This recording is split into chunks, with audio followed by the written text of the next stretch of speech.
I think this way you just have the entire package, like the kick and the very low sub bass as a foundation. Then on top of that, the rough bass that you can hear also on smaller speakers.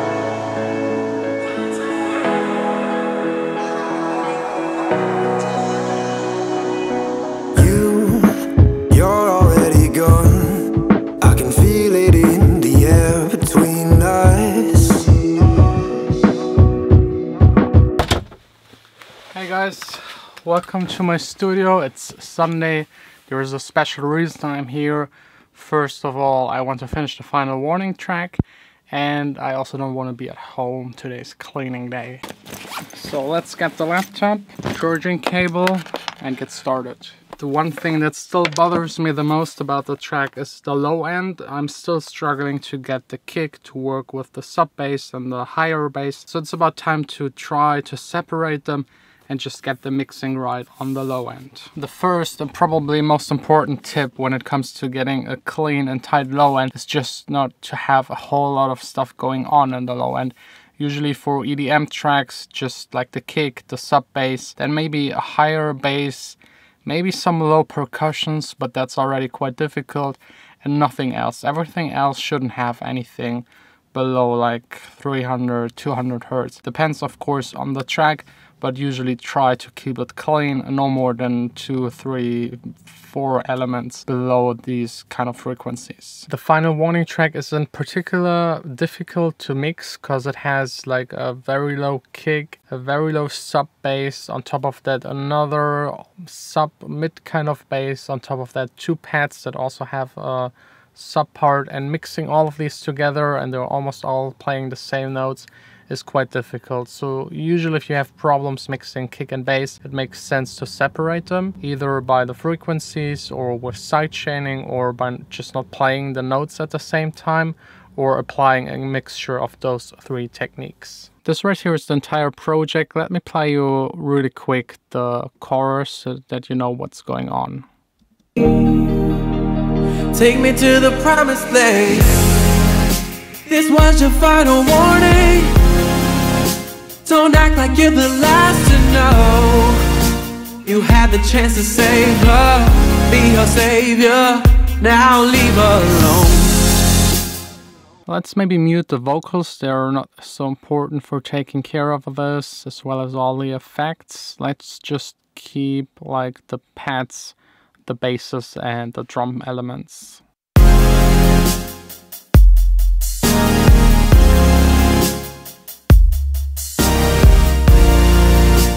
At the very top I have the sidechain trigger, then the bottom part of the kick, the top part of the kick,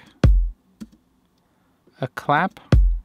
The hi-hats are also not that important. Where is it? Like the sub bass. And there's one special thing in particular about this bass line.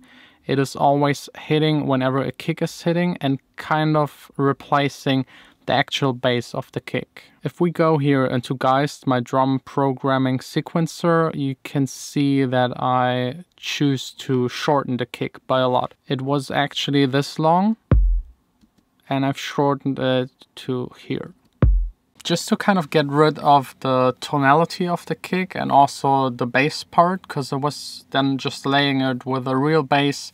I did it on this track because otherwise it didn't really work from the harmonies. The kick had too much tone, it was clashing with the pads, so I took away the bass part of the kick. I replaced it with a sub bass that is playing notes and adjusting to the chords that are going on in the main chorus. I also tuned the kick drum. I reduced it by 1 semitone and 32 cents so that it goes better with the bass. And this right here is the very, very subby bass line. I've EQ'd it quite heavily. There is not really a whole lot left. I took the top part out to get rid of the clicking sound of it. Without it, it sounds like this.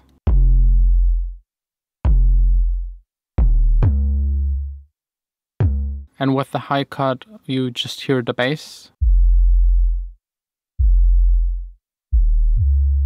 Just a very, very low part. Don't ever forget to have the bass while the kick is playing, otherwise you will have a very thin, weird sounding kick, so the bass, the sub bass at least, that is taking care of the sub part of the kick has to play at the same time. As always, I've used the logic compressor to add a little bit of side chaining to make sure that whenever the attack of the kick is hitting, the bass is lowered a little bit. You can especially see that good in this new graph that the logic compressor is offering. So every time it hits, lowering the bass. But really just the beginning of it. Next up is another bass line, the higher bass line, the one that you will hear on smaller speakers. It's just actually a saw, a really rough one that doesn't sound that good on its own.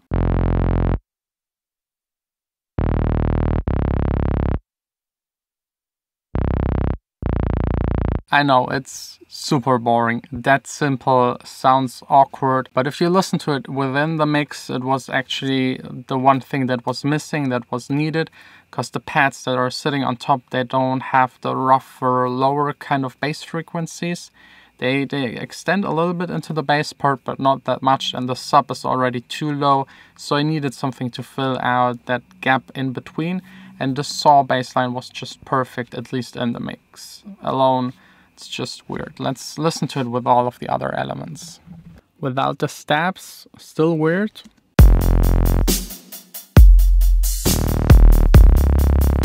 But if you now mute the saw bass and just add the stabs, it feels a little bit empty.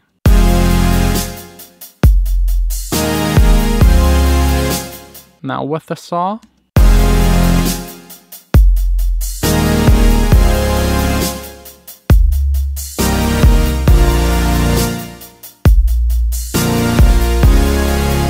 I think this way you just have the entire package, like the kick and the very low sub bass as a foundation. Then on top of that, the rough bass that you can hear also on smaller speakers. And on top of that, the chords. There is one lower chord step kind of part and a really high one. And with that, we're covering all of the frequencies. They are still kind of separated, kind of sitting right next to each other, but they're not overlapping too much. I EQ'd... Yeah, let me actually show you the EQ of the higher bass of the saw sub. That's the EQ, very simple. I just cut it away, everything below 50 Hz to make room for the sub and for the kick. And again, also side chaining. This right here is the first stab sound. Made it with Diva, very simple sound, but very bright, really nice. Also here just a low cut, and I removed like the mid frequencies to have more room for the vocals, otherwise it would start to clash. That's the lower stab sound. And the EQing on it is almost the same, also getting rid of the low end and making room for the vocals. I think that's already it with fixing the bass kind of part. You always have to think about which sounds you actually use and that they don't collide naturally. You can fix it a little bit with EQing, side chaining, and also with not making them play at the same time. But if they entirely not fit together, you might just try to replace the kick or the bass or whatever else is going on in the track, because especially making electronic music is more collecting the right sounds and arrange them in the right way than creating them or changing them. If you record a band, it's a whole nother story. You have sounds that are already not pre-done, but that are already kind of fixed, because a guitar just sounds like a guitar, and then you try to make that guitar sound better. But with a synthesizer, you can also change how to actually create the sound. So sometimes it's better to go to the starting point and change the sound of a synthesizer. With the guitar example, you usually then try to compress it, but with EDM stuff, most of the sounds are already compressed. A lot of samples that you will use got compressed maybe 100 times and sampled again all over again, especially for drum elements. They are usually taken out of already finished and mastered tracks. So yeah, just be smart about what elements you put together. Be careful with it, and if it doesn't work, just change it. Don't try to make it work. That usually doesn't really help. If it fits already by itself naturally to, let's say, 80 or 90%, you can get the rest with EQing, side chaining, and maybe also compression might help on certain elements. Now actually trying to finish that track. Today is the last day I can finish it, because tomorrow it goes to the mastering engineer. That's why I'm also on a Sunday here in the studio. It's not only because I'm trying to avoid to have to clean up at home. I will now take care of getting rid of a couple of clicks that are still left on the vocals. I got some replacement vocal parts by the singer and songwriter to just, yeah, they were just not really working, and also pitch correct them a little bit to just make them fit to the rest of the track. But I wanna hold on to you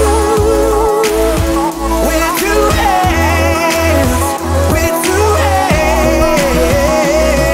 But I wanna hold on to you. I'm all done with work. I absolutely don't have time to continue working on my diffuser project, but as you know, there is no way I'm leaving without doing at least one of these cubes, because otherwise this will never get finished. If you do at least one per day, it will eventually be finished. If you do nothing, it will never get done. So sanding just one of these and gluing. Done for today. Time to head back home. I promised Vanessa to stay as little in the studio as possible. I have to say I'm a little bit sad because this time around last year, exactly today, I was DJing at the Brookville Festival, which is one of the biggest festivals in Germany, comparable to Tomorrowland. It was a whole lot of fun. I was still playing at the smallest stage, but Smirnoff, the guys that booked me, they are not sponsoring the event this year, so I'm unfortunately not there. It was a whole lot of fun. There was a penis guy. A nice outfit. A lot of drunk people.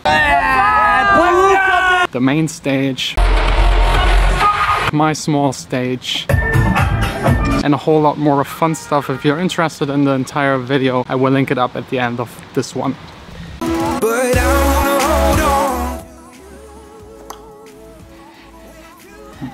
It's not one of those that makes you high.